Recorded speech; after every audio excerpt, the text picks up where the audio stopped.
apparently the Trump campaign is trying to erase Brad Parscale. That is, of course, the former campaign manager.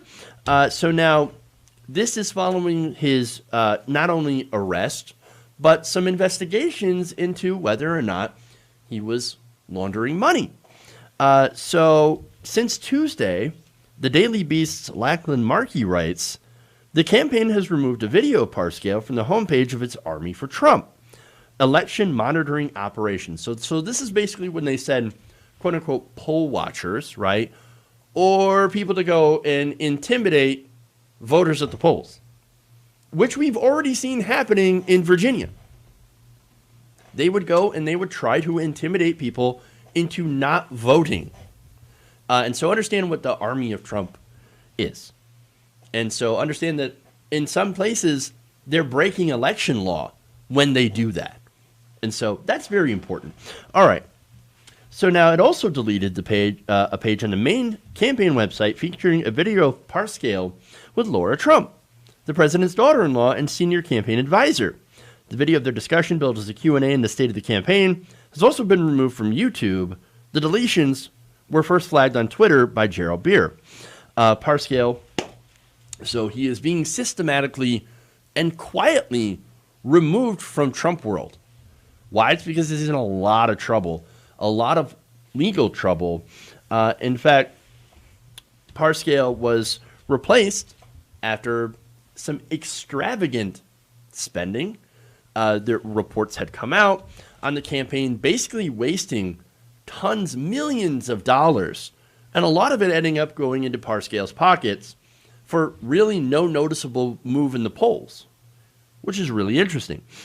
So now it also coincided with Parscale getting in trouble with the law, where his wife had called 911 to report that he was threatening himself and had a loaded firearm, and then had also alleged to have physically assaulted her. And so there, of course, goes that famous video where Parscale holding a beer, because, you know, it's America, and getting tackled by police because, again, America. Yeah, sure.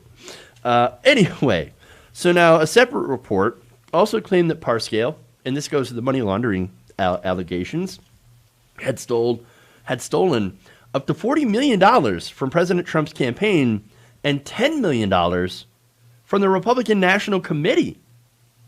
And there is a possible investigation into that, although a spokesperson for the Trump campaign denies Parscale facing an internal investigation. You also had alleged money laundering with the Trump campaign to the tune of about $170 million, with about $100 million of that allegedly going to Parscale's companies. So, yeah, he's looking at some serious issues. He's in potential, big trouble, tremendous trouble. And so, what are they doing? Well, bye-bye, they're getting rid of him. Oh, who is that? You're going to hear it. Later on, he's going to be asked about Parscale. I barely even knew him. He must have been like a coffee boy. Really? He ran your campaign in 2016. He's one of the reasons that you were incredibly successful in your election, because you're running against Hillary Clinton as well. So it's kind of easier to make that case. But at the same time, he was a very important part of your campaign. Oh, no, I barely knew him. Never talked to him. Coffee boy. No, look, understand, this is what happens to people around Donald Trump.